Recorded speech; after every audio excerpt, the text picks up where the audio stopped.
No esperes que yo me haga cargo de ti en la vejez. Tengo mi propia vida y mi familia.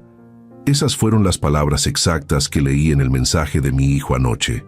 Palabras que quedaron grabadas en mi pantalla, en mi mente, en cada fibra de mi cuerpo.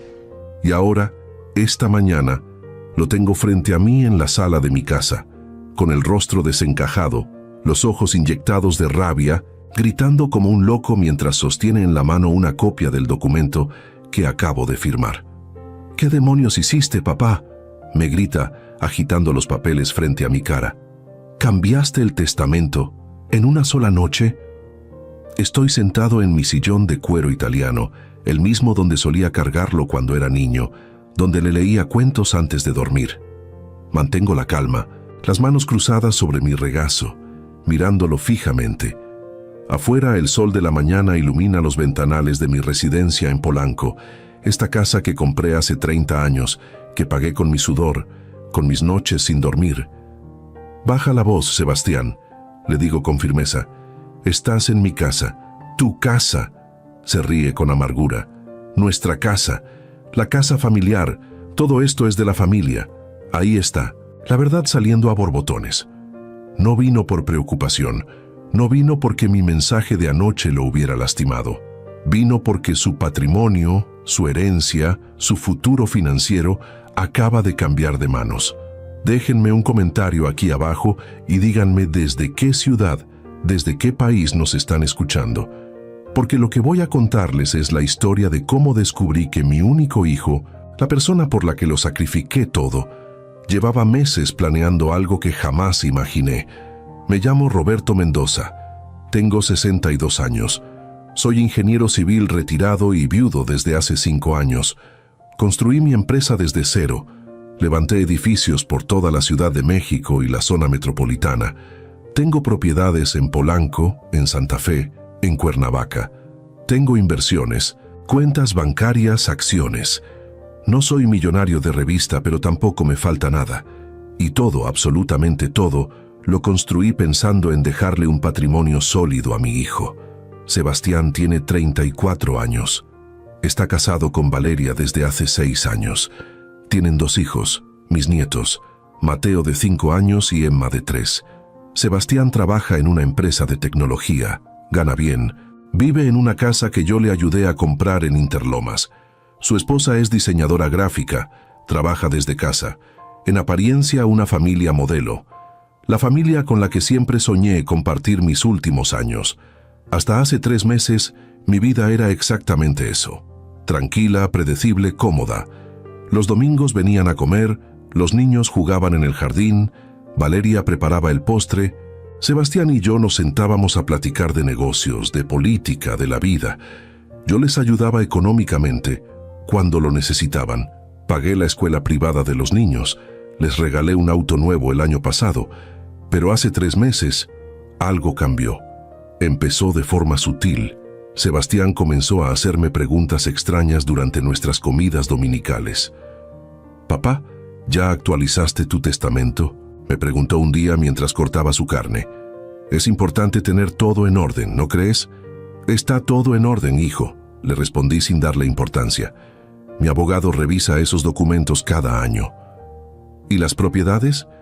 ¿Están todas a tu nombre o hay algunas en fideicomiso?». Me pareció raro, pero pensé que tal vez estaba interesándose más en temas legales, en proteger su propio patrimonio. Le expliqué cómo tenía estructuradas mis propiedades, mis inversiones. Él tomaba nota mental de cada detalle. La siguiente semana, las preguntas continuaron. «Papá, ¿tienes seguro de vida? ¿Cuánto es la cobertura?». «¿Para qué quieres saber eso, Sebastián?».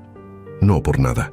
Es que Valeria y yo estamos actualizando los nuestros y me dio curiosidad saber cómo lo manejas tú». Le di los detalles. $3 millones. Beneficiario, él mi único hijo. Luego vinieron las preguntas sobre mi salud. «¿Cómo te sientes últimamente? Te veo cansado». «Estoy bien, hijo. Solo un poco de presión alta, nada grave». «¿Vas regular al médico? ¿Te haces chequeos completos?». «Cada 6 meses, como reloj». «Deberías hacerte estudios más seguido, papá. A tu edad, uno nunca sabe». «A tu edad». Esa frase empezó a repetirse constantemente. A tu edad deberías cuidarte más. A tu edad no deberías manejar distancias largas. A tu edad las escaleras son peligrosas. A tu edad deberías considerar contratar enfermera de planta. Y entonces empezaron las sugerencias. Papá, esta casa es demasiado grande para ti solo. ¿No has pensado en vender y mudarte a un departamento más pequeño, más manejable? Me gusta mi casa, Sebastián. Aquí creciste tú. Aquí están mis recuerdos con tu madre. Los recuerdos están en tu corazón, no en las paredes, intervino Valeria con una sonrisa dulce. Además, podrías hacer una buena venta. Esta zona se ha revalorizado muchísimo. No planeo mudarme. Hubo un silencio incómodo. Vi cómo Sebastián y Valeria intercambiaban una mirada que no supe descifrar en ese momento. Hace 2 meses, Sebastián llegó con una propuesta. Papá, Valeria y yo hemos estado pensando. ¿Qué te parecería si nos mudamos contigo? Esta casa tiene espacio suficiente. Podríamos estar más cerca, cuidarte mejor, y los niños disfrutarían del jardín.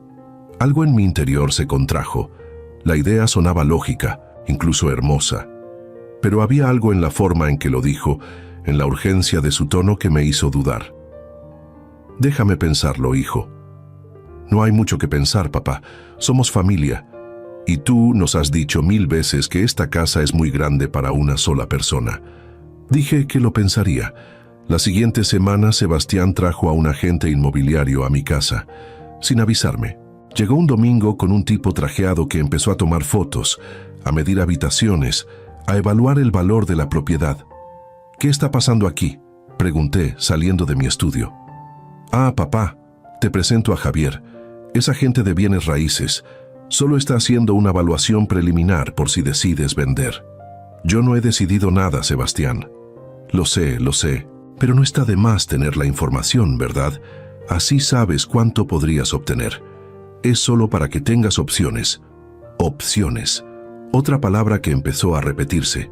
Siempre quieren darnos opciones, como si no fuéramos capaces de decidir por nosotros mismos.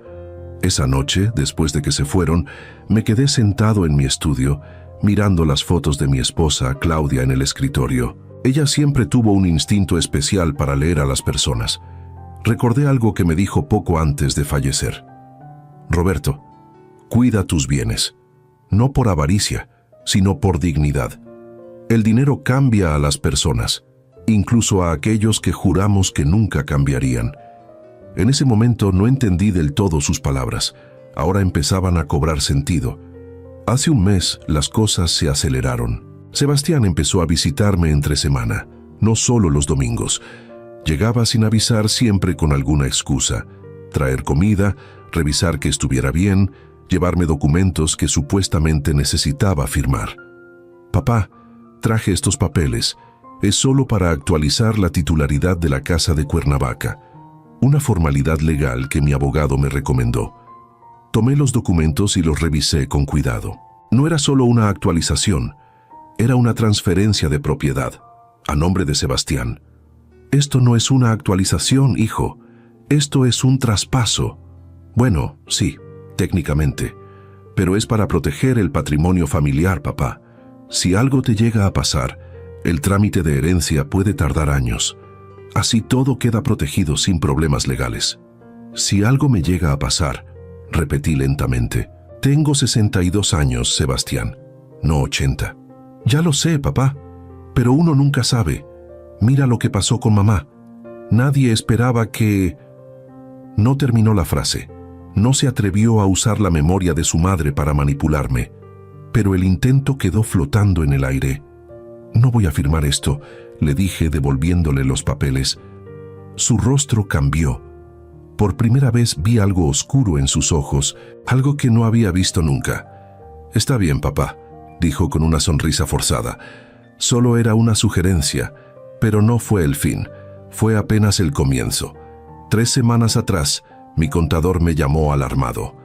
Roberto, necesito hablar contigo urgentemente. ¿Puedes venir a mi oficina? Llegué en menos de 1 hora, Ernesto García. Llegué en menos de 1 hora. Ernesto García ha sido mi contador durante más de 20 años. Es un hombre serio, meticuloso, de esos que no se alarman por cualquier cosa.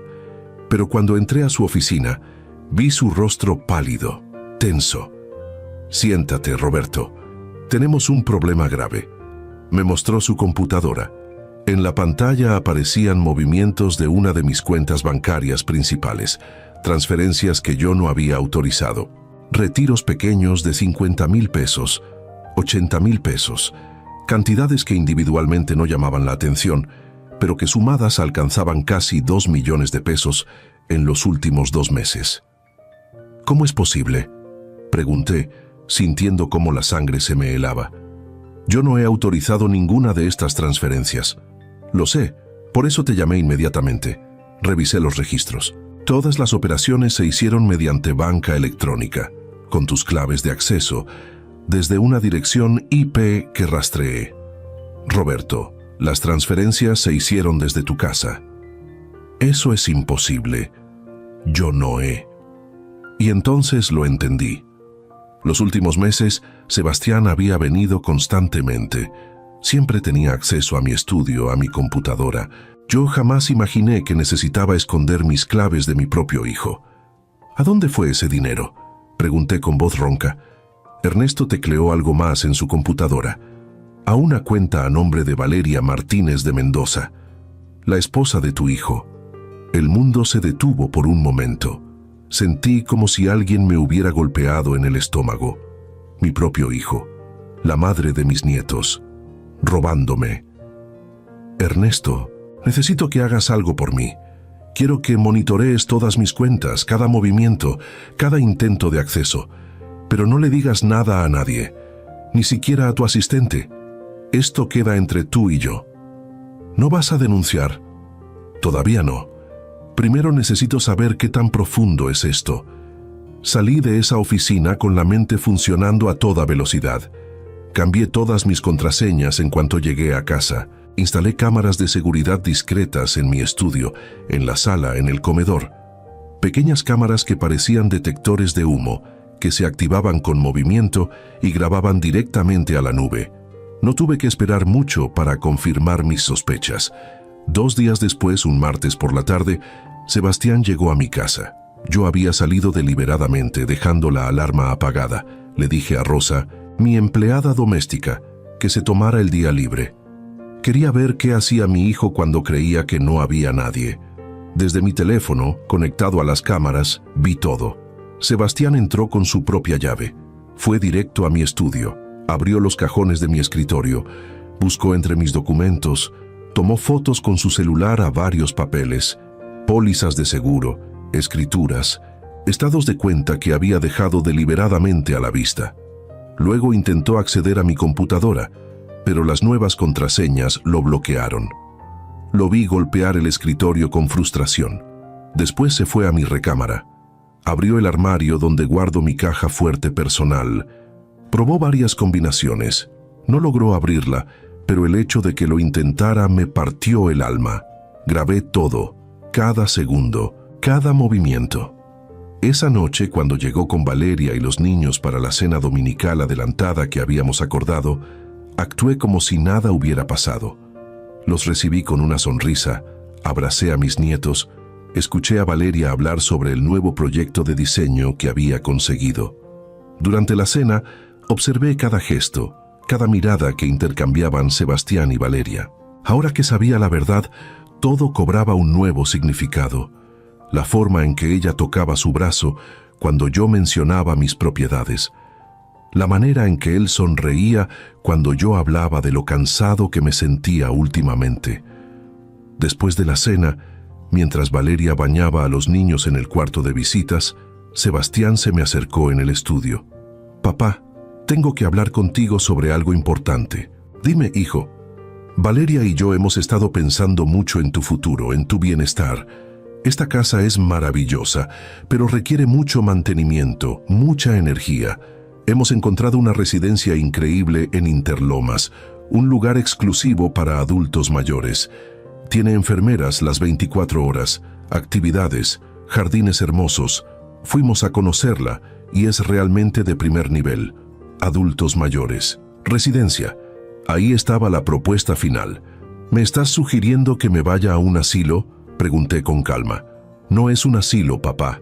Es una comunidad de retiro de lujo. Hay personas de tu edad, de tu nivel socioeconómico. Estarías mucho mejor cuidado y nosotros podríamos mudarnos aquí, mantener la casa, asegurarnos de que todo el patrimonio familiar se preserve. Ya veo, dije, sintiendo una rabia fría recorrer mis venas. ¿Y qué pasa con la casa de Interlomas donde viven ustedes? La venderíamos, obviamente, o la rentaríamos. El dinero serviría para pagar tu residencia y tener un fondo para los niños. Ahí estaba, el plan completo. Encerrarme en una residencia, vender mi casa o quedarse con ella, disponer de todo mi patrimonio mientras yo vegetaba en un cuarto elegante, esperando la muerte. Es una propuesta interesante, Sebastián, dije tomando un trago de mi whisky. Déjame pensarlo. No hay mucho que pensar, papá. Ya hicimos los números. Con lo que vale esta propiedad, podrías vivir en esa residencia el resto de tu vida sin preocupaciones, y nosotros nos encargaríamos de administrar todo. Administrar todo, repetí. Mis propiedades, mis cuentas, mis inversiones. Exacto. Sería lo mejor para todos, para ti porque estarías cuidado, para nosotros porque sabríamos que estás bien, para los niños porque tendrían un futuro asegurado. Me levanté del sillón y caminé hacia la ventana. Afuera, el jardín que planté con Claudia hace 30 años brillaba bajo las luces nocturnas. Cada árbol, cada arbusto, cada piedra del camino tenía una historia. Voy a pensarlo, repetí. Necesito tiempo. Vi la frustración en su rostro, pero asintió. Claro, papá, tómate tu tiempo, pero no mucho, ¿sí? Estas oportunidades no duran para siempre. Después de que se fueron, me serví otro whisky y me senté en mi estudio. Abrí mi laptop y revisé las grabaciones del día. Volví a ver a mi hijo entrando a mi casa como un ladrón, buscando entre mis documentos, intentando abrir mi caja fuerte. Tomé mi teléfono y llamé a Ernesto. Necesito que me consigas el mejor abogado especialista en derecho familiar y patrimonial de la ciudad. Y también necesito un investigador privado, discreto, profesional, de total confianza. ¿Qué está pasando, Roberto? Mi hijo me está robando, Ernesto, y necesito saber exactamente qué más ha hecho antes de tomar las medidas necesarias. 3 días después, me reuní con Rodrigo Solís, el abogado que Ernesto me recomendó. Alto, de unos 50 años, traje impecable, mirada inteligente. Le mostré todas las pruebas, las transferencias no autorizadas, las grabaciones de Sebastián entrando a mi casa, los documentos que había fotografiado. Esto es suficiente para una denuncia penal, dijo Rodrigo después de revisar todo. Fraude, robo con abuso de confianza, posiblemente más delitos conforme investiguemos. No quiero denunciarlo todavía, le dije. Es mi hijo. Necesito entender qué lo llevó a esto. ¿Qué más ha hecho? ¿Quién más está involucrado? Entiendo, pero necesitas protegerte legalmente. Ahora mismo, si algo te pasara, él heredaría todo. Y con el patrón de comportamiento que me describes, no puedo descartar que esté considerando opciones más drásticas. Esas palabras me golpearon. Opciones más drásticas. Mi propio hijo. ¿Qué me recomiendas? Primero, cambiamos tu testamento inmediatamente. Segundo, estructuramos tus bienes en un fideicomiso que él no pueda tocar. Tercero, documentamos todo, cada interacción, cada intento de manipulación. Y cuarto, contratamos al investigador para que descubra exactamente qué ha estado haciendo con ese dinero que te robó y si hay algo más que no sepamos. Hazlo. Todo. Esa misma tarde firmé un nuevo testamento. Sebastián ya no era mi heredero universal. Dividí mis bienes de la siguiente manera: 40% para una fundación educativa que crearía en memoria de Claudia, 40% para mis nietos en un fideicomiso que no podrían tocar hasta los 30 años, y solo 20% para Sebastián, condicionado a que no hubiera cometido ningún delito en mi contra. El investigador que contraté se llamaba Miguel Ángel Ruiz, ex policía judicial, ahora detective privado. Serio, eficiente, con contactos en todas partes. Dame una semana, me dijo. Voy a revisar cada centavo que ha movido tu hijo en los últimos 6 meses. No necesitó ni 5 días para traerme el informe. Nos reunimos en mi casa, un sábado por la mañana. Miguel llegó con una carpeta gruesa llena de documentos, estados de cuenta, fotografías. Roberto, tu hijo tiene una adicción al juego que ha estado ocultando. Apuestas deportivas, póker en línea, casinos. En los últimos 8 meses ha perdido cerca de 5 millones de pesos. Primero usó sus tarjetas de crédito, las maximizó todas. Luego pidió préstamos personales. Ahora debe a 3 instituciones bancarias y a 2 casas de empeño. Las transferencias que hizo de tu cuenta fueron directamente para pagar deudas con prestamistas privados. Gente peligrosa. Sentí que el piso se movía bajo mis pies. ¿Valeria sabe? Ella no solo sabe, ella lo encubre. Mira estas conversaciones que recuperé de su teléfono. Me mostró capturas de pantalla de mensajes entre Sebastián y Valeria. Ya no aguanto la presión de estos tipos. Necesitamos más dinero. Tu papá tiene millones. No se va a dar cuenta de algunos retiros pequeños. Y si se da cuenta, no se va a dar cuenta. Es un viejo. Ni siquiera revisa sus estados de cuenta. ¿Y si no es suficiente? Entonces, aceleramos el plan. La residencia, la casa, el seguro de vida.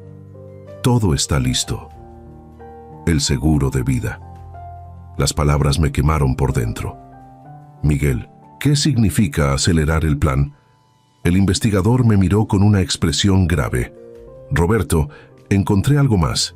Sebastián ha estado investigando sobre medicamentos para la presión arterial, específicamente sobre sobredosis accidentales. También encontré búsquedas en su computadora sobre accidentes domésticos en personas mayores, caídas en escaleras, efectos de mezclar ciertos medicamentos. Y hace 2 semanas compró un seguro de vida adicional a tu nombre, sin que lo supieras. $1 millón más. Falsificó tu firma en los documentos. Mi corazón latía tan fuerte que podía escucharlo en mis oídos. Me estás diciendo que mi hijo está planeando. No puedo asegurarlo con certeza, pero el patrón es preocupante, muy preocupante. Deudas urgentes, búsquedas sospechosas, acceso a tu casa, conocimiento de tus medicamentos.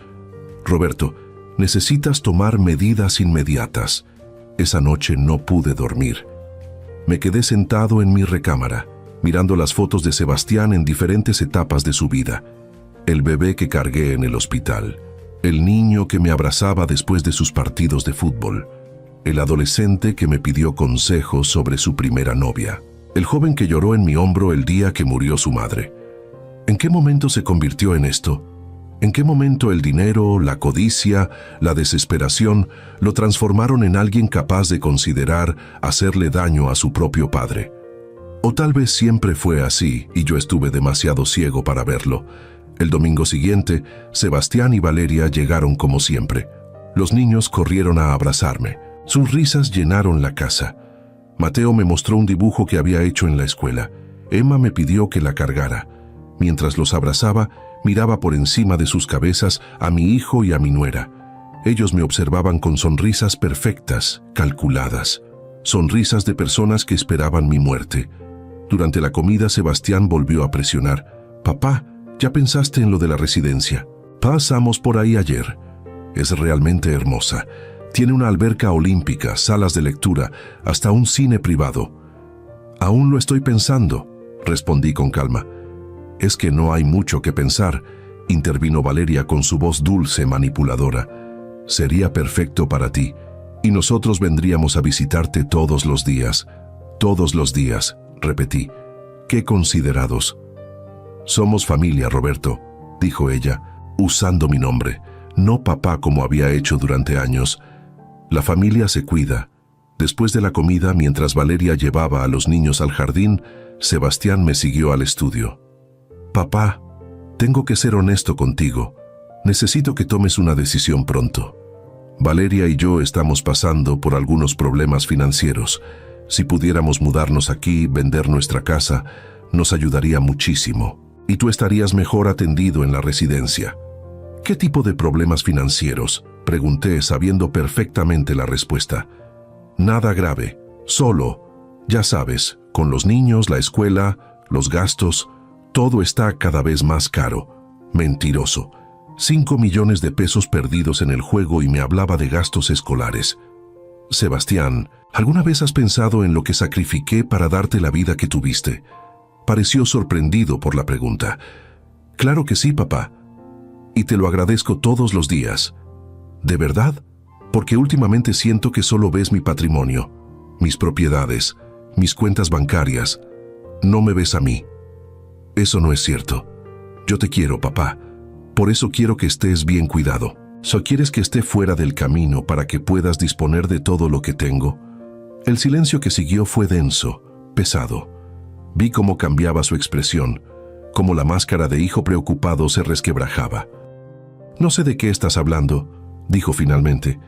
Creo que sí lo sabes. Mira, papá, si estás molesto porque te estoy presionando, lo siento. Pero es por tu bien. Eres terco, orgulloso. No quieres aceptar que ya no tienes la edad para vivir solo en esta casa enorme. Tengo 62 años, Sebastián, no 90. Estoy perfectamente capacitado para decidir dónde y cómo vivir. Está bien, dijo levantando las manos. Olvídalo, vive solo. Pero cuando necesites ayuda, cuando te caigas en esas escaleras, cuando te pase algo, no vengas a buscarme. Y ahí estaba, la amenaza velada. Las escaleras, los accidentes. Entendido, dije con voz firme, no te buscaré. Esa noche, después de que se fueron, revisé las cámaras. Sebastián había ido al baño del segundo piso, pero no entró al baño. Entró a la habitación de huéspedes, donde guardo mis medicamentos en un botiquín. Lo vi abrir el frasco de mis pastillas para la presión, mirarlo contra la luz, contar las pastillas. Lo vi sacar su teléfono y tomar una foto de la etiqueta del medicamento. Al día siguiente, lunes, llamé a Rodrigo. Necesito que actives todo. El cambio de testamento, el fideicomiso, las medidas de protección. Y necesito que contactes a un fiscal de tu confianza.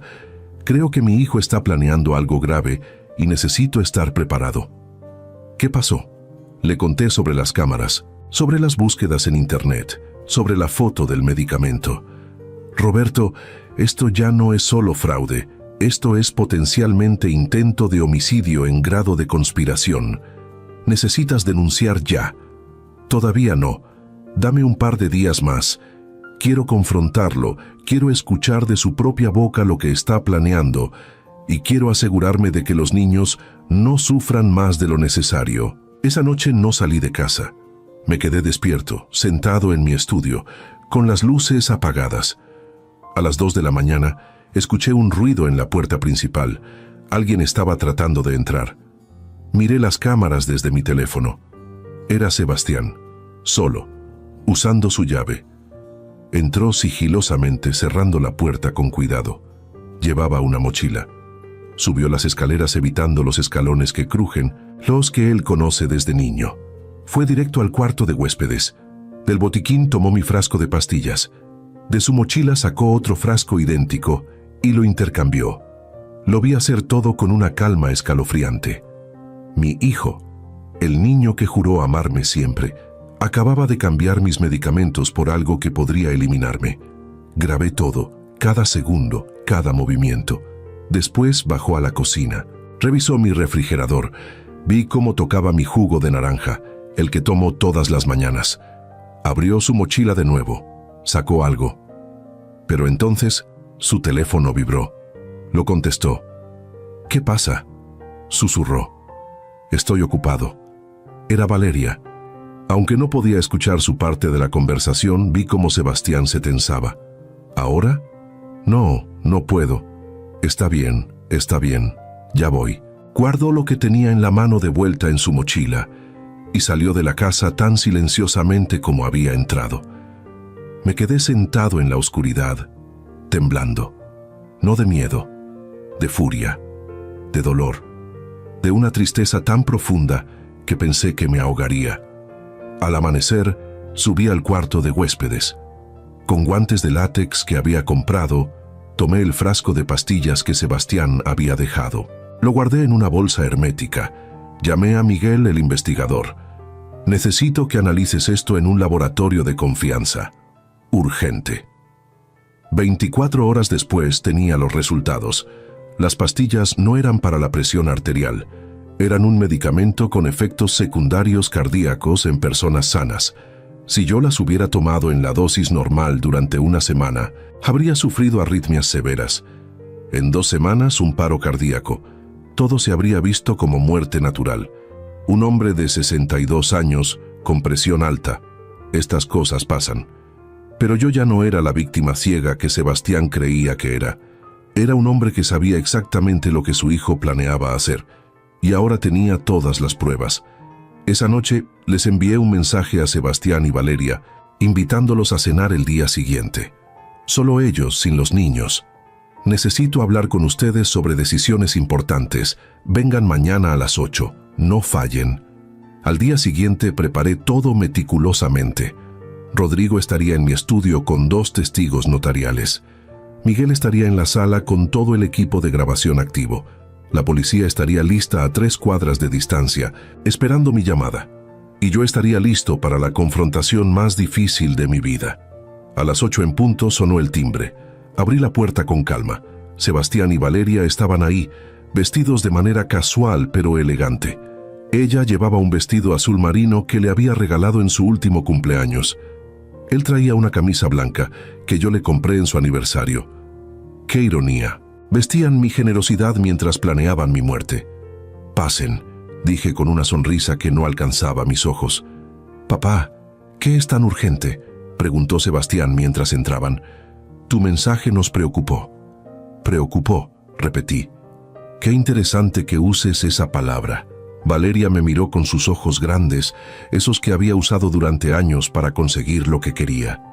Recordé todas las veces que me manipuló con su voz dulce, con sus abrazos calculados. «Roberto, ¿estás bien? Te ves tenso», dijo ella. «Estoy perfectamente bien, Valeria. Mejor de lo que he estado en meses, de hecho». Los guié hacia el comedor. Había preparado la mesa con el mantel que Claudia bordó a mano, la vajilla fina que usábamos solo en ocasiones especiales, 3 lugares perfectamente dispuestos. Vino tinto respirando en una jarra de cristal. «Siéntense, por favor». Lo hicieron, intercambiando miradas de confusión. Yo me senté en la cabecera, donde siempre me sentaba, donde presidí tantas cenas familiares felices que ahora parecían haber pertenecido a otra vida. «Papá, nos asustaste con tu mensaje», dijo Sebastián. «¿Qué decisiones importantes querías discutir?» «Primero brindemos», dije, sirviendo vino en las 3 copas. «Por la familia, por la verdad, por la justicia». Levantaron sus copas, desconcertados.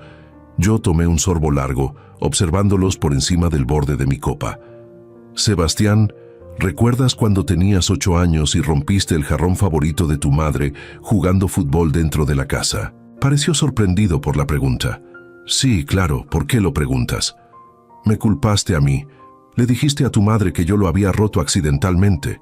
Ella me regañó durante toda la tarde. Yo sabía la verdad, pero no te delaté. ¿Sabes por qué?» «No. Porque pensé que eras un niño, que estabas asustado, que era normal que cometieras errores. Pensé que con el tiempo aprenderías el valor de la honestidad. Me equivoqué, ¿verdad? Papá, no entiendo a dónde quieres llegar con esto. Quiero llegar a la verdad, hijo. Algo que tú y tu esposa parecen haber olvidado que existe». Vi cómo se tensaban. Valeria dejó su copa sobre la mesa con más fuerza de la necesaria. «Roberto, si tienes algo que decirnos, dilo directamente», dijo ella, y por primera vez escuché un tono duro en su voz, sin el barniz de dulzura habitual. «Está bien», dije, reclinándome en mi silla. «Seamos directos. Sebastián, ¿cuánto dinero me has robado en los últimos 2 meses?» El silencio que siguió fue absoluto. Podía escuchar el tic-tac del reloj de pared en la sala, el zumbido lejano del refrigerador. «¿De qué estás hablando?», preguntó Sebastián, pero su voz temblaba. «De los 2 millones de pesos que transferiste de mi cuenta a la cuenta de Valeria. Transferencias no autorizadas, fraude, robo con abuso de confianza. ¿Te refresco la memoria o prefieres seguir mintiendo?» Valeria se puso de pie bruscamente. No tenemos por qué escuchar estas acusaciones ridículas. Siéntate, dije con voz firme. No he terminado. Algo en mi tono la hizo obedecer. Se sentó lentamente con los ojos brillando de rabia contenida. Papá, si hay algunos movimientos que no entiendes, puedo explicártelos, dijo Sebastián. Tal vez hice algunas transferencias con tu autorización y las olvidaste. A tu edad, la memoria. No uses mi edad como excusa para tus crímenes, lo interrumpí. Tengo 62 años, no 80. Mi memoria está perfecta. Perfecta para recordar cada mentira que me has dicho en los últimos meses. Perfecta para recordar cada vez que entraste a mi casa como ladrón cuando creías que no estaba. Perfecta para recordar cómo intentaste abrir mi caja fuerte. El color abandonó su rostro. ¿Cómo? ¿Cómo lo sé? Sonreí sin humor. ¿Realmente pensaste que era tan ingenuo? Tan ciego, tan estúpido. Saqué mi teléfono y coloqué sobre la mesa una tablet que tenía preparada. Apreté play. En la pantalla aparecieron las grabaciones de las cámaras de seguridad. Sebastián entrando a mi casa, buscando entre mis documentos, intentando abrir la caja fuerte. Todo en alta definición, con fecha y hora perfectamente visibles. Valeria dejó escapar un grito ahogado. «Nos grabaste», susurró Sebastián. Me protegí, corregí.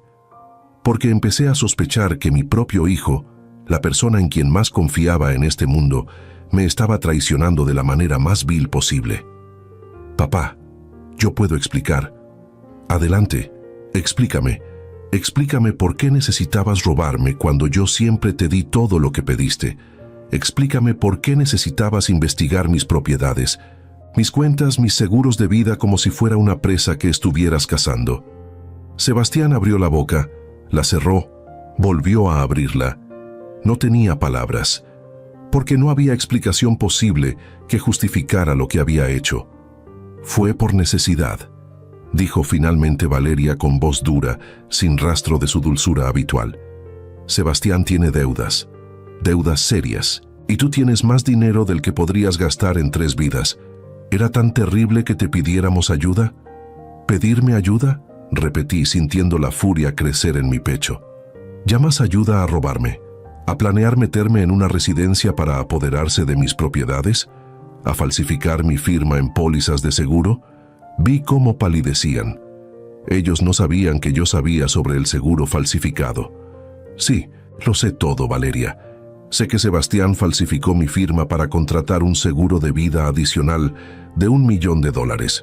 Lo sé porque contraté al mejor investigador privado de la ciudad, y él descubrió cosas que ustedes creían que nadie descubriría jamás.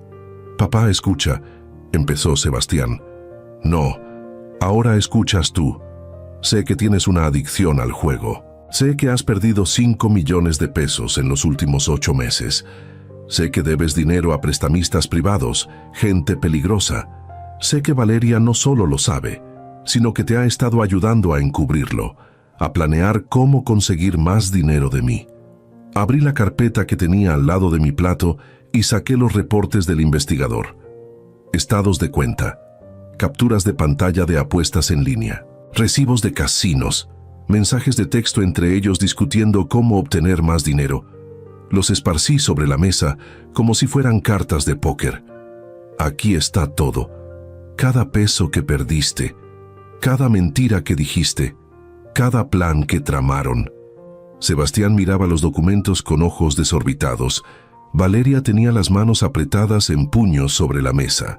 Teníamos un plan para pagarlo todo, dijo ella con voz quebrada. Solo necesitábamos tiempo. ¿Tiempo? Me reí sin humor. No, necesitaban que yo desapareciera, y estaban dispuestos a hacer que eso sucediera. Saqué otra cosa de mi carpeta, la bolsa hermética con el frasco de pastillas que Sebastián había intercambiado. La coloqué sobre la mesa entre nosotros. ¿Qué es esto, Sebastián? Ilumíname. Él no podía dejar de mirar el frasco. Su respiración se había acelerado. Papá, es el frasco de pastillas que intercambiaste por mis medicamentos para la presión. El que pusiste en mi botiquín hace 3 noches cuando entraste a mi casa a las 2 de la mañana pensando que yo estaba dormido. El frasco que contiene pastillas que habrían provocado un paro cardíaco si yo las hubiera tomado durante 2 semanas. Valeria se puso de pie bruscamente, derribando su silla. «Esto es una locura. Sebastián nunca haría algo así». «Siéntate, Valeria», dije con voz de hielo. «O te juro que llamo a la policía ahora mismo». Ella me miró con odio puro, pero recogió su silla y se sentó. «Tengo las grabaciones de esa noche también», continué. «Las he visto 20 veces. Mi hijo entrando como un ladrón, subiendo las escaleras, cambiando mis medicamentos por veneno. Todo grabado en alta definición con fecha y hora. Y tengo el reporte del laboratorio que analizó estas pastillas. Un reporte que demuestra exactamente qué contenían y qué habrían hecho a mi cuerpo». «No queríamos hacerte daño», susurró Sebastián con lágrimas corriendo por su rostro. «Solo queríamos. Necesitábamos». «¿Qué necesitaban?», grité, levantándome de mi silla. «¿Mi muerte? ¿Mi seguro de vida? ¿Mis propiedades? ¿Todo lo que trabajé durante 40 años para dejarles a ustedes y a mis nietos?» «Las deudas eran demasiado», gritó Sebastián de vuelta. «Esa gente me amenazaba. Dijeron que lastimarían a Valeria, a los niños. No sabía qué hacer. ¿Y tu solución fue intentar asesinar a tu padre? En lugar de venir a pedirme ayuda, en lugar de ser honesto conmigo, decidiste que era más fácil eliminarme. Yo no iba a... No pensábamos». Se derrumbó sollozando. Tenía miedo. Estaba desesperado. El miedo no justifica el asesinato. La desesperación no justifica la traición. Me senté de nuevo, tratando de controlar mi respiración, mi furia, mi dolor. ¿Sabes qué es lo que más me duele, Sebastián? No es el dinero que robaste, no es el intento de matarme. Es que en ningún momento, en ninguna de tus mentiras, de tus planes, de tus actos, pensaste en mí como tu padre. Me viste solo como un obstáculo, como una cuenta bancaria con piernas, como algo que eliminar para resolver tus problemas. «Papá, lo siento tanto», sollozaba. Estaba fuera de control. El juego, las deudas, la presión. Perdí la cabeza. «Perdiste mucho más que eso», dije con voz quebrada. «Perdiste mi confianza, perdiste mi respeto, perdiste el derecho de llamarte mi hijo». El silencio que siguió fue devastador. Sebastián lloraba con la cabeza entre las manos. Valeria lo miraba con expresión vacía, como si finalmente entendiera que todo estaba perdido. «¿Qué vas a hacer?», preguntó ella con voz plana. «¿Llamar a la policía? ¿Denunciarnos?». «Eso depende de ustedes», dije. «Tengo todas las pruebas. El fraude, el robo, la falsificación, el intento de homicidio. Tengo testigos, grabaciones, reportes de laboratorio. Tengo suficiente para enviarlos a prisión durante años. A los 2. «Los niños», susurró Sebastián. «Piensa en Mateo y Emma. No pueden perder a sus padres». «¿Ahora piensas en tus hijos?». Lo miré con incredulidad. ¿No pensaste en ellos cuando apostabas el dinero de su educación? ¿No pensaste en ellos cuando planeabas dejarlos sin abuelo? ¿No pensaste en cómo afectaría sus vidas crecer sabiendo que sus padres asesinaron a su abuelo por dinero? No tuvo respuesta. «Tengo una propuesta», dije después de un largo silencio.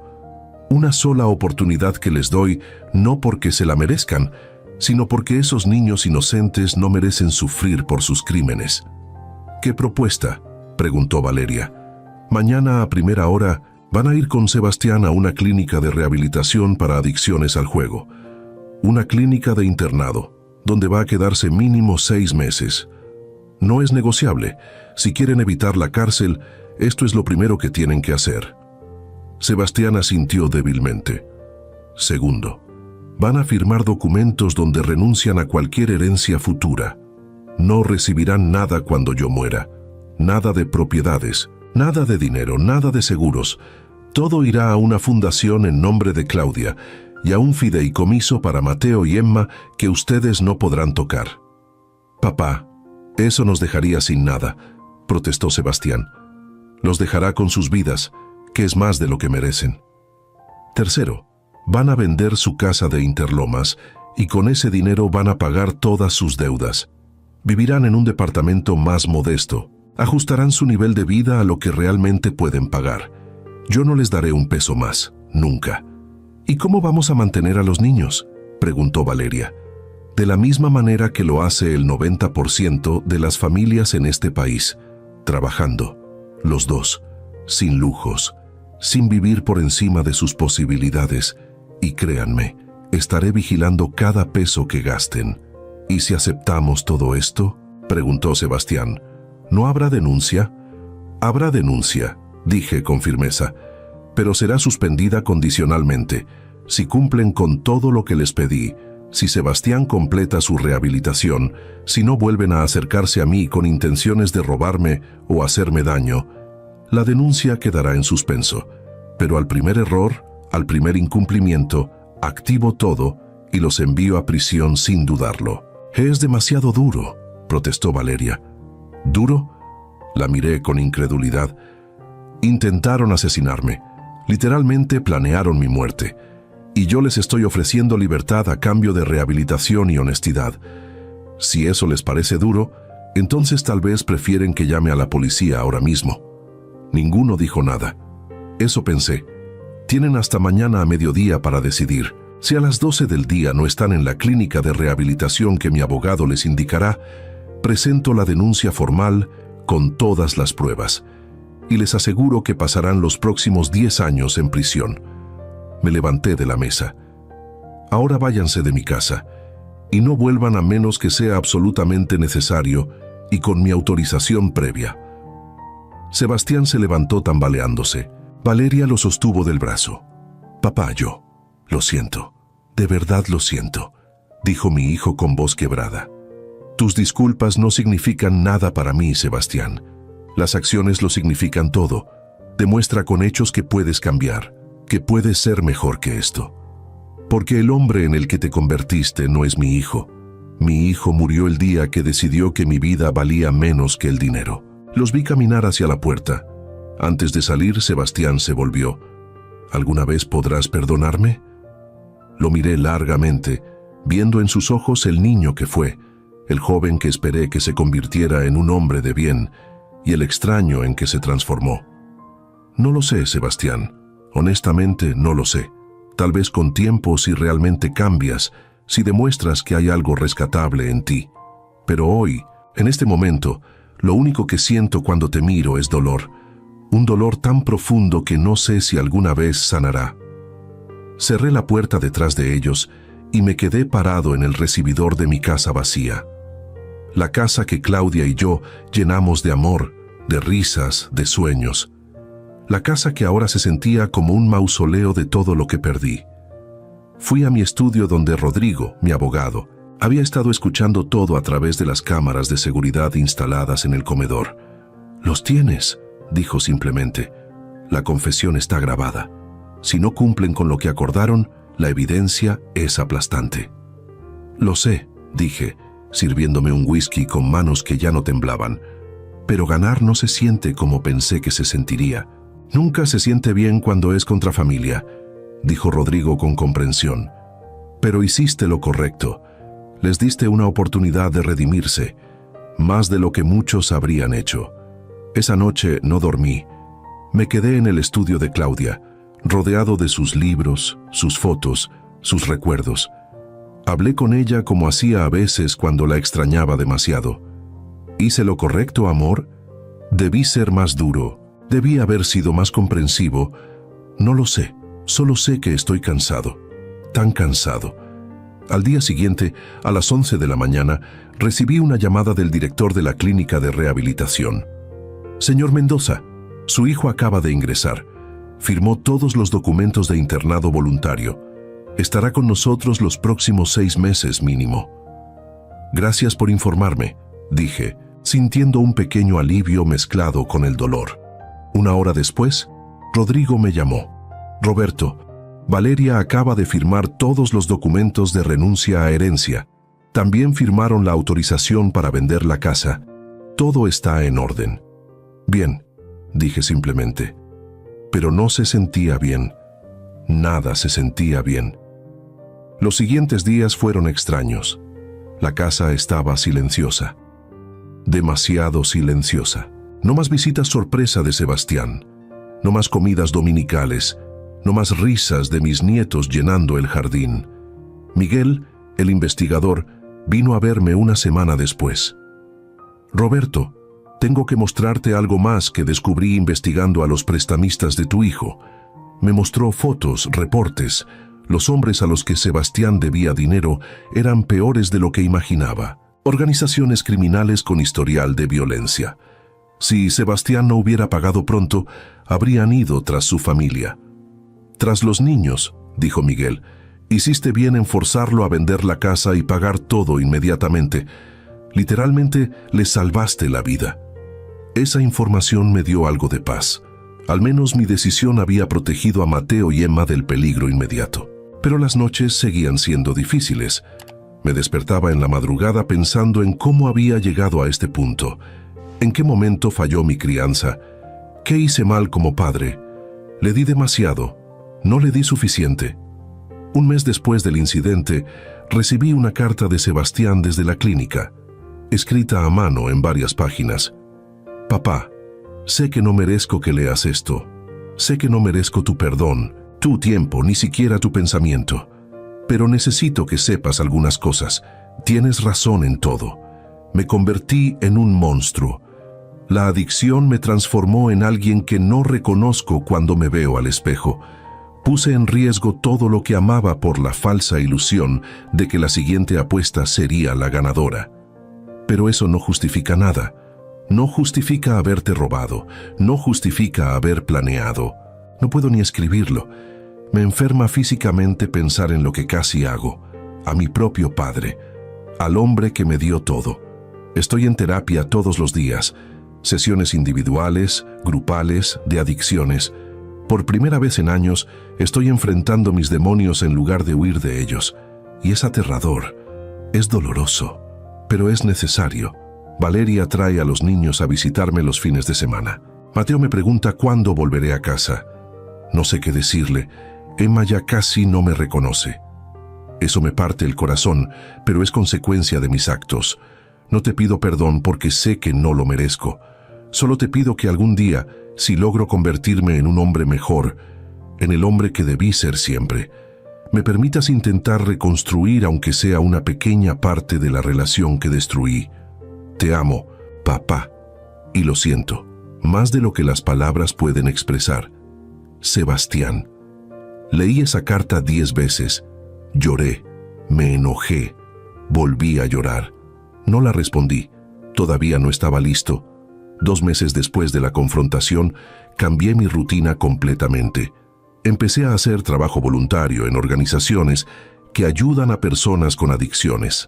Quería entender mejor la enfermedad que había consumido a mi hijo. Quería ayudar a otros para que sus familias no sufrieran lo que yo sufrí. También empecé a pasar más tiempo con Mateo y Emma. Valeria, con toda su culpa, no me negaba a ver a los niños. Los recogía los sábados y los traía a mi casa. Jugábamos en el jardín, leíamos cuentos, cocinábamos juntos. «Abuelo, ¿por qué papá no viene?», me preguntó Mateo un día. «Tu papá está en un lugar donde lo están ayudando a estar mejor», le expliqué con cuidado.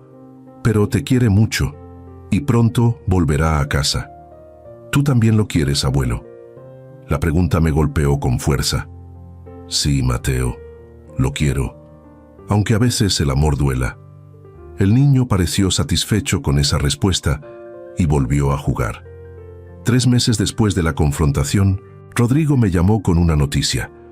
«Roberto, el banco acaba de notificarnos. Todas las deudas de Sebastián han sido pagadas en su totalidad. La venta de la casa cubrió todo. Incluso tuvieron un pequeño excedente que depositaron en una cuenta para los niños. Están limpios financieramente». «Bien», dije, sintiendo un peso menos en mi pecho. «Hay algo más. Valeria quiere hablar contigo. Dice que es importante». Accedí a reunirme con ella en una cafetería neutral. Llegó puntual, demacrada, más delgada de lo que la recordaba. Las semanas habían sido duras para ella también. «Roberto, gracias por recibirme», dijo con voz temblorosa. Tienes 10 minutos, respondí con frialdad. Necesito que sepas que me odio a mí misma por lo que hicimos, por lo que yo apoyé, por lo que no detuve. Debí haber parado a Sebastián desde el principio. Debí haber venido a ti, haber pedido ayuda, haber hecho algo distinto a convertirme en su cómplice. La miré sin expresión, esperando a que continuara. Sebastián está realmente cambiando, continuó. No es actuación, lo veo en sus ojos cuando viene a las visitas familiares. Está destruido por lo que hizo y está trabajando cada día para ser mejor. Me alegra escuchar eso, dije sin emoción. Algo más. Los niños te extrañan en las comidas dominicales. Preguntan por ti constantemente. Sé que no tengo derecho a pedirte nada, pero ellos son inocentes en todo esto. Podrías considerar volver a verlos regularmente. No en nuestra casa, no si no quieres, pero tal vez aquí, o en tu casa, o donde tú decidas. Pensé en Mateo y Emma, en sus risas, en su inocencia, en cuánto los amaba. Los sábados, dije finalmente, puedes traerlos a mi casa los sábados por la tarde, 3 horas, y luego te los llevas. Gracias, Roberto, gracias. Sus ojos se llenaron de lágrimas. No me agradezcas. No lo hago por ti ni por Sebastián, lo hago por ellos. Se levantó para irse, pero se detuvo. Una cosa más. Sebastián sale de la clínica en 3 semanas. Ha completado 6 meses. Los directores dicen que ha sido un paciente modelo que realmente ha hecho el trabajo. ¿Estarías dispuesto a verlo? Aunque sea una vez. No, dije firmemente. Todavía no. Ella asintió con lágrimas corriendo por sus mejillas y se fue. 3 semanas después, en un sábado por la tarde, sonó mi timbre. Abrí esperando ver a Valeria con los niños. En su lugar estaba Sebastián. Se veía diferente, más delgado, con ojeras profundas, pero sus ojos tenían algo que no había visto en meses. Claridad, lucidez, tal vez incluso un destello de la persona que solía ser. «Papá», dijo con voz quebrada, «sé que dijiste que no querías verme, sé que no tengo derecho a estar aquí, pero acabo de salir de la clínica y necesitaba venir antes de ir a casa. Necesitaba mirarte a los ojos y decirte algo». «Tienes 5 minutos», dije sin invitarlo a pasar. «Está bien, lo diré aquí mismo». Respiró profundo. «Durante estos 6 meses, he trabajado todos los días para entender cómo llegué a convertirme en la persona que casi te mata. Y descubrí algo aterrador, papá. La adicción no fue solo a las apuestas, fue a la facilidad, a vivir por encima de mis posibilidades, a creer que merecía todo sin trabajar por ello. Me quedé callado, escuchando. Crecí con todo, nunca me faltó nada, y en lugar de agradecerlo, en lugar de usarlo como motivación para construir mi propio camino, lo vi como algo que me correspondía por derecho, como si el mundo me debiera el estilo de vida que tú me diste con tu esfuerzo. Cuando las deudas empezaron a crecer, mi primer pensamiento no fue trabajar más duro, fue, mi papá tiene dinero, él puede resolverlo. Y cuando pensé que no lo harías voluntariamente, entonces me convertí en un monstruo. Sus palabras sonaban sinceras, pero yo había aprendido a no confiar en palabras. ¿Terminaste?, pregunté con voz neutral. No. Hay algo más importante que decirte. Se limpió las lágrimas que corrían por su rostro. No vine a pedirte perdón. Sé que no lo merezco. Vine a decirte que voy a pasar el resto de mi vida demostrándote con acciones, no con palabras, que puedo ser mejor, que puedo ser el hombre que tú esperabas que fuera, no por recuperar tu herencia, no por tu dinero, por recuperar tu respeto, porque perder tu confianza ha sido un dolor peor que cualquier castigo que pudieras haberme dado. ¿Ya conseguiste trabajo?, pregunté abruptamente. Pareció sorprendido por la pregunta. Sí, empiezo el lunes en una empresa de consultoría. El salario es la mitad de lo que ganaba antes, pero es honesto. Y Valeria también está trabajando tiempo completo desde casa. Vamos a rentar un departamento modesto en Naucalpan. Nada lujoso. Los niños cambiarán a escuela pública. Vamos a vivir con lo que realmente podemos pagar. Bien, dije simplemente. Papá, ¿Alguna vez podrás mirarme de nuevo sin sentir asco? La pregunta me golpeó. Lo miré largamente. Este hombre de 34 años que estaba frente a mí, destruido, humillado, pero tal vez, solo tal vez, empezando a reconstruirse. No lo sé, Sebastián, dije con honestidad brutal. Ahora mismo cuando te miro, veo al hombre que cambió mis medicamentos por veneno. Veo al ladrón que entró a mi casa de madrugada. Veo a la persona que valoró el dinero por encima de la vida de su padre. Esa imagen está grabada en mi mente y no sé si alguna vez se borrará completamente. Vi cómo mis palabras lo atravesaban como cuchillos, pero necesitaba escucharlas. Pero también sé, continué, que las personas pueden cambiar, que la redención es posible. Tu madre siempre creyó en segundas oportunidades. Decía que todos merecemos la posibilidad de ser mejores de lo que fuimos ayer. Así que esto es lo que voy a hacer. Hice una pausa, organizando mis pensamientos. Voy a darte espacio para que demuestres tu cambio, no con palabras, con acciones. Quiero ver que mantienes tu trabajo, que pagas tus cuentas, que crías a tus hijos con valores que yo claramente fallé en enseñarte, que vives dentro de tus posibilidades sin resentimiento. Quiero ver un año completo de honestidad, de trabajo duro, de responsabilidad. Y después de ese año, si realmente has cambiado, podremos empezar a reconstruir algo. No será lo que teníamos. Eso se perdió para siempre, pero tal vez podamos construir algo nuevo. Un año, repitió. Te prometo que verás el cambio. No me prometas nada, Sebastián. Hazlo. Los adictos son expertos en promesas. Yo quiero hechos. Lo harás. Te lo demostraré. Se limpió las lágrimas. ¿Puedo preguntarte algo? Adelante. Los niños. ¿Seguirás viéndolos los sábados? Sí. Ellos no tienen culpa de nada. Los veré todos los sábados, pero tú no vendrás a dejarlos ni a recogerlos. Eso lo hará Valeria. No quiero verte todavía. No con regularidad. Entiendo, asintió aceptando los términos. Gracias por darme aunque sea esta pequeña oportunidad. No me agradezcas todavía. Demuéstramelo. Se fue. Y yo me quedé parado en la puerta, sintiendo una mezcla extraña de dolor, esperanza y agotamiento emocional. Los siguientes meses desarrollaron una rutina. Los sábados Valeria traía a Mateo y Emma. Pasábamos la tarde juntos, jugando, cocinando, riendo. Valeria llegaba puntual a recogerlos.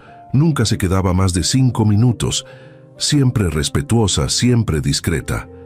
A través de los niños, sin quererlo, empecé a saber de Sebastián. Mateo me contaba que su papá llegaba todos los días del trabajo y cenaban juntos. Emma mencionaba que su papá la llevaba al parque los domingos. Pequeñas historias de normalidad, de responsabilidad, de presencia. Ernesto, mi contador, me mantenía informado sobre las finanzas de Sebastián, no porque yo se lo pidiera, sino porque sentía que debía hacerlo.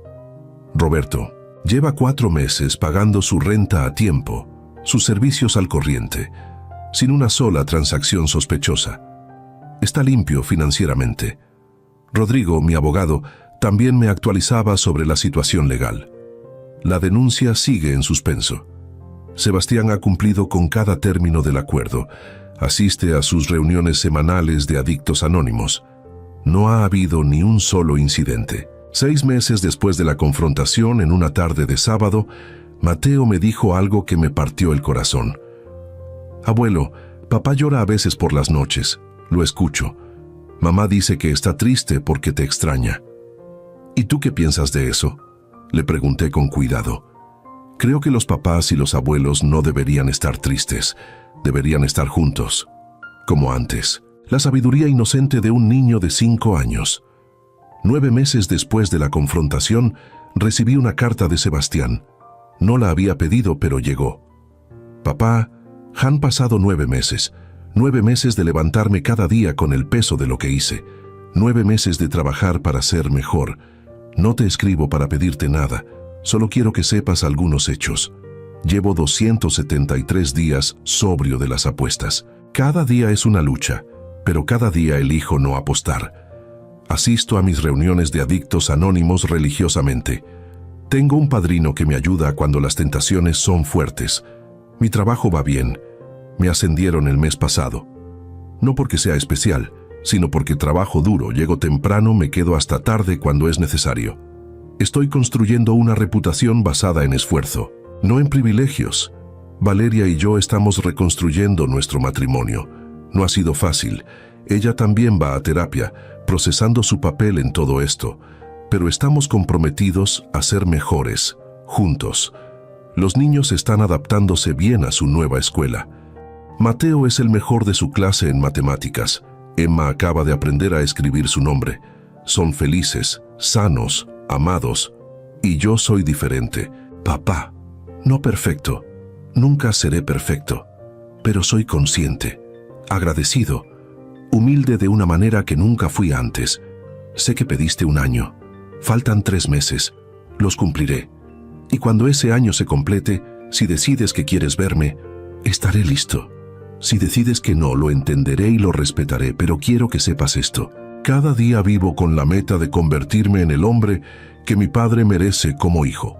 Y aunque nunca lo logre completamente, nunca dejaré de intentarlo. Con amor y arrepentimiento eterno, Sebastián. Guardé esa carta en el cajón de mi escritorio, junto a todas las otras cosas importantes de mi vida. El año se cumplió un martes. 12 meses exactos desde la confrontación. Ese día me senté en mi estudio y reflexioné sobre todo lo que había pasado. Mi hijo me robó, intentó asesinarme, destruyó la confianza que construimos durante 34 años, pero también enfrentó sus demonios, se rehabilitó, cambió su vida completamente, cumplió cada término del acuerdo que le impuse. ¿Era suficiente? ¿Podía perdonar lo imperdonable? No tenía una respuesta clara. Esa noche llamé a Rodrigo. ¿Qué quieres hacer con la denuncia?, me preguntó. Ha cumplido 1 año.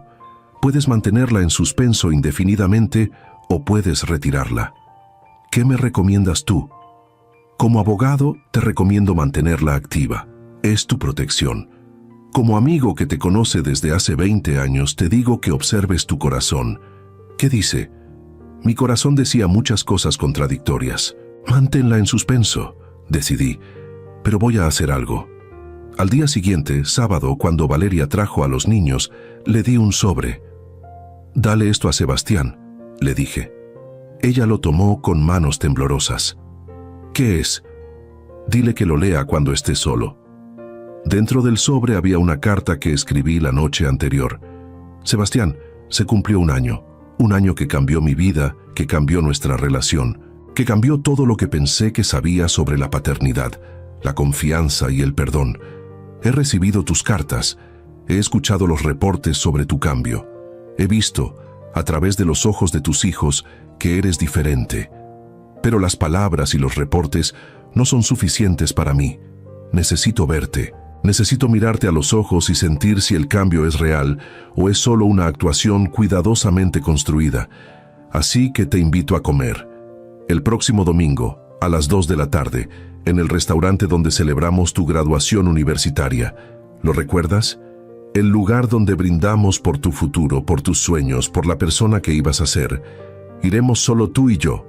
Sin Valeria, sin niños, sin testigos. Solo un padre y un hijo intentando encontrar si todavía hay algo que salvar entre ellos. Si vienes, llegarás solo. Te sentarás frente a mí y responderás cada pregunta que te haga con honestidad absoluta, sin excusas, sin justificaciones, sin mentiras. Y después de esa comida, decidiré si puedo darte una verdadera segunda oportunidad o si lo mejor es que mantengamos nuestra distancia permanentemente. La decisión de venir es tuya. Roberto Mendoza. El domingo llegué al restaurante 15 minutos antes de las 2. Pedí una mesa privada, en el mismo rincón donde nos sentamos hace 12 años, cuando Sebastián se graduó con honores de la universidad. A las 2 en punto exactas, lo vi entrar. Traje oscuro, bien planchado pero no nuevo.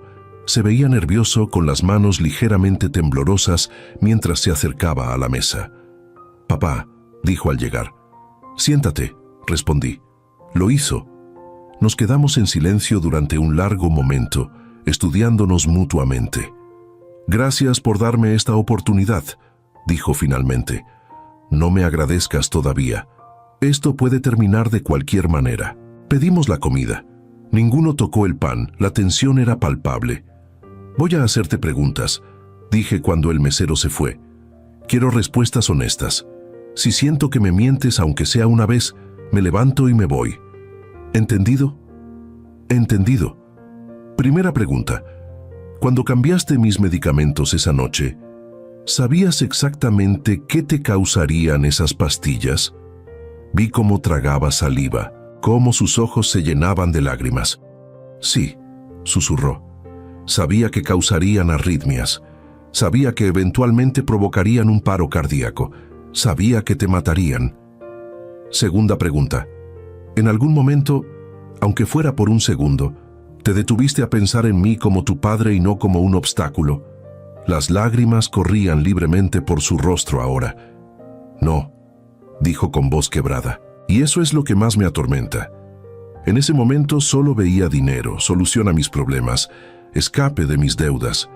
No veía al hombre que me enseñó a andar en bicicleta, que me llevó a mis primeros partidos de fútbol, que lloró conmigo cuando murió mamá. Solo veía un medio para un fin». Tercera pregunta. Si yo no hubiera descubierto tu plan, si las cosas hubieran salido como lo planeaste, ¿habrías podido vivir con esa culpa? Hubo un largo silencio. Sebastián se limpió las lágrimas, respiró profundo. «Honestamente, papá, creo que me habría destruido. Creo que habría terminado quitándome la vida por el peso de lo que hice. Pero en ese momento, desesperado, adicto, no pensaba tan lejos.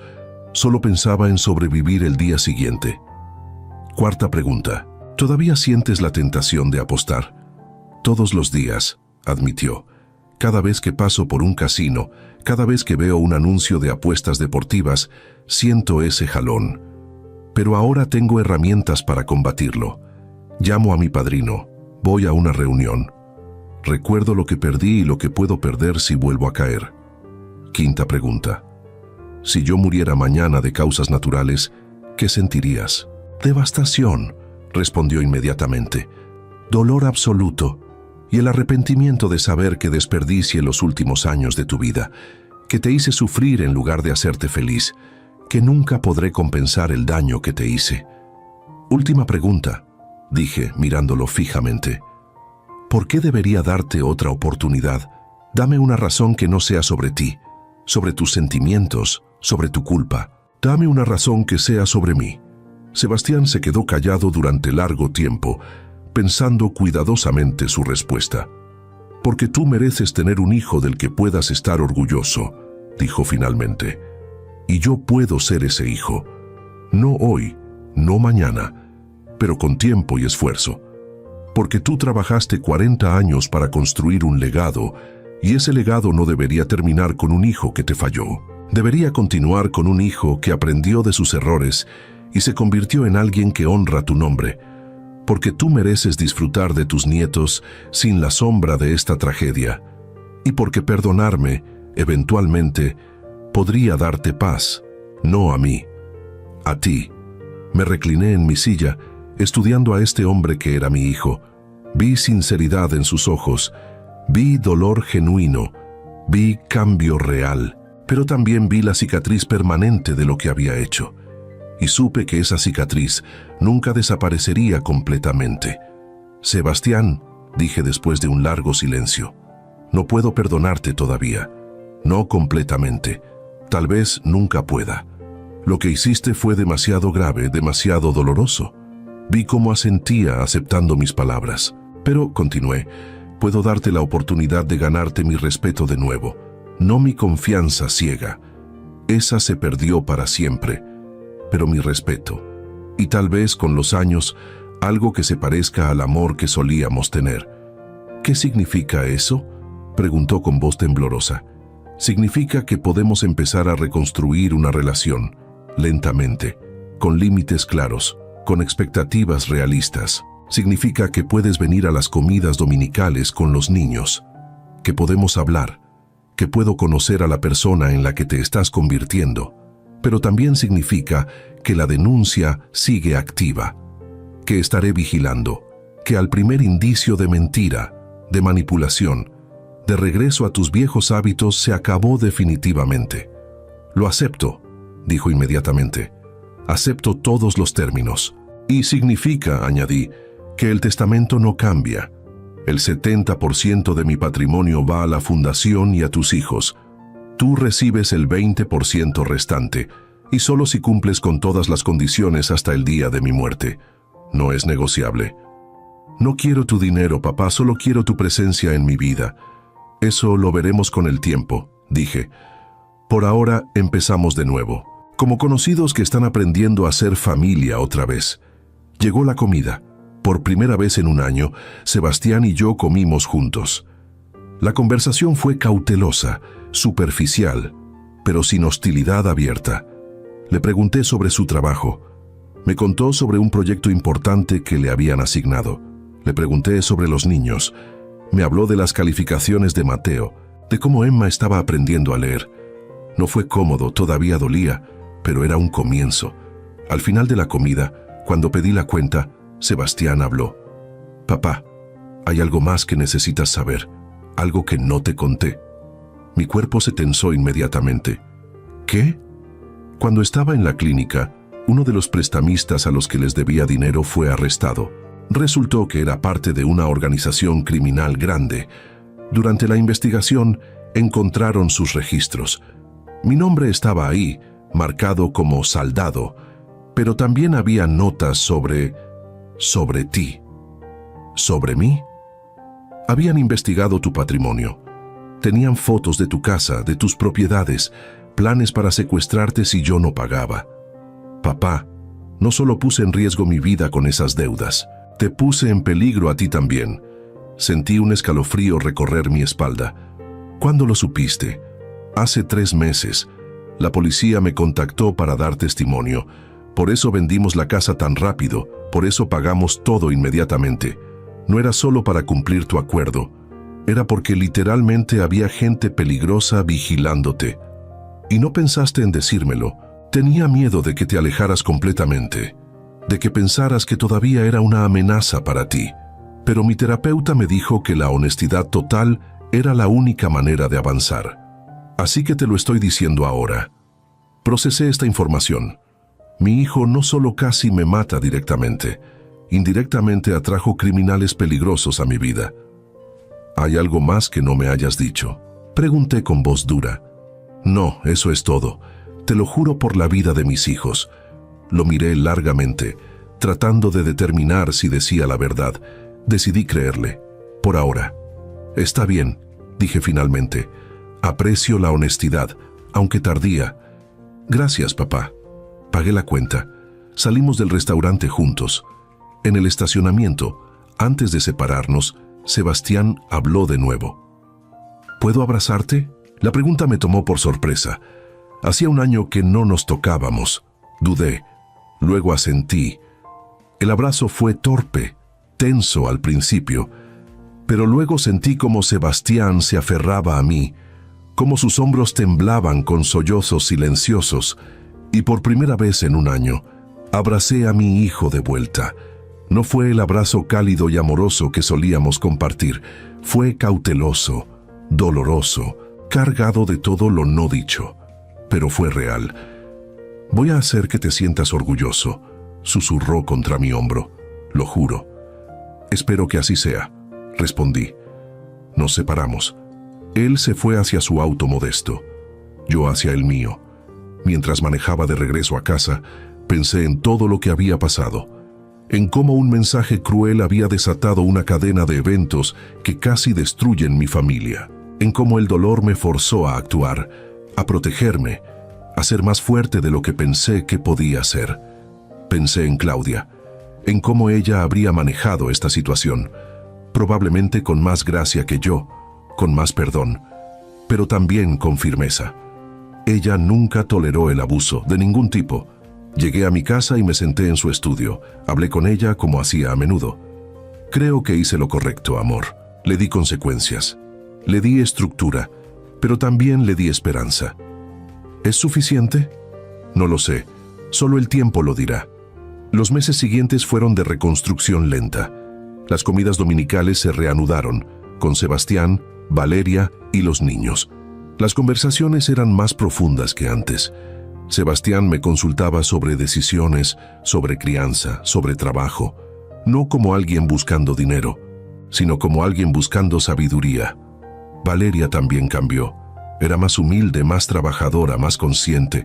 Me pidió perdón formalmente un día, llorando, admitiendo su papel en todo. Los niños florecieron al tener a su familia reunida de nuevo, aunque diferente. Y yo aprendí que el perdón no es un momento, es un proceso. Cada día elegía perdonar un poco más. Cada día la herida dolía un poco menos. 6 meses después de nuestra comida en el restaurante, Sebastián llegó a mi casa con un sobre. «¿Qué es esto?», pregunté. «Ábrelo». Dentro había un cheque, por 2 millones de pesos, la cantidad exacta que me había robado más intereses. «Sebastián, esto es tu dinero, papá. Me tomó un año ahorrarlo, trabajando horas extras, haciendo proyectos freelance, viviendo al mínimo. Pero es tuyo, nunca debí tomarlo. Miré el cheque, luego lo rompí en pedazos. No quiero tu dinero», dije, «pero ponlo en el fideicomiso de tus hijos, úsalo para su educación. Esa es la restitución que quiero. Que tus hijos tengan las oportunidades que tú tuviste, pero que las valoren más de lo que tú lo hiciste». Sebastián asintió, con lágrimas en los ojos. «Gracias, papá». 2 años después de la confrontación inicial, en el cumpleaños número 65 de mi vida, toda mi familia estaba reunida en mi jardín. Mateo y Emma jugaban en los columpios que había instalado. Valeria ayudaba a preparar la barbacoa. Sebastián me entregaba un regalo. «No es gran cosa», dijo, «pero quería que tuvieras esto». Era un álbum de fotos de los últimos 2 años. Sebastián en su trabajo, recibiendo reconocimientos, los niños en sus actividades escolares, la familia en su departamento modesto pero lleno de amor, y en la última página, una foto de todos nosotros, tomada ese mismo día. Debajo, Sebastián había escrito: «Gracias por no renunciar a mí cuando renuncié a mí mismo. Gracias por enseñarme que la redención es posible. Gracias por ser el padre que merezco convertirme algún día. Te amo, papá». Leí esas palabras y sentí algo que no había sentido en 2 años. Esperanza real, paz genuina. Miré a mi hijo, el hombre que casi me mata, el hombre que destruyó mi confianza, pero también el hombre que hizo el trabajo más difícil del mundo: cambiar realmente. «Te quiero, hijo», dije, y esta vez las palabras no dolieron al decirlas. «Yo también te quiero, papá». Y aunque la cicatriz nunca desaparecería completamente, aunque siempre habría una parte de mí que recordaría aquel mensaje cruel y todo lo que desató, también había esto: una familia reconstruida sobre bases más honestas, más fuertes. Esa noche, después de que todos se fueron, me senté en mi estudio con un whisky. Saqué el mensaje que había iniciado todo esto, el que había guardado como recordatorio. «No esperes que yo me haga cargo de ti en la vejez. Tengo mi propia vida y mi familia». Lo miré por última vez. Luego lo rompí en pedazos pequeños y los tiré a la basura. No lo necesitaba más, porque ahora sabía algo que no sabía 2 años atrás. El verdadero amor familiar no se trata de obligaciones, ni de herencias, ni de expectativas. Se trata de elecciones. De elegir perdonar cuando sería más fácil odiar. De elegir dar oportunidades cuando sería más seguro cerrar puertas. De elegir creer en el cambio cuando toda la evidencia sugiere imposibilidad. Y mi hijo eligió cambiar. Yo elegí darle la oportunidad, y juntos elegimos reconstruir algo nuevo de las ruinas de lo que destruimos. No era perfecto, nunca lo sería, pero era real, era honesto y era nuestro. Y eso, al final, era suficiente. Miré la foto de Claudia en mi escritorio y sonreí. Lo logramos, amor. No como lo planeamos, pero lo logramos. Y por primera vez en 2 años, dormí profundamente, sin pesadillas, sin miedo, sin dolor. Porque aunque el camino hacia el perdón había sido el más difícil de mi vida, también había sido el más importante. Y ahora Finalmente, podía descansar.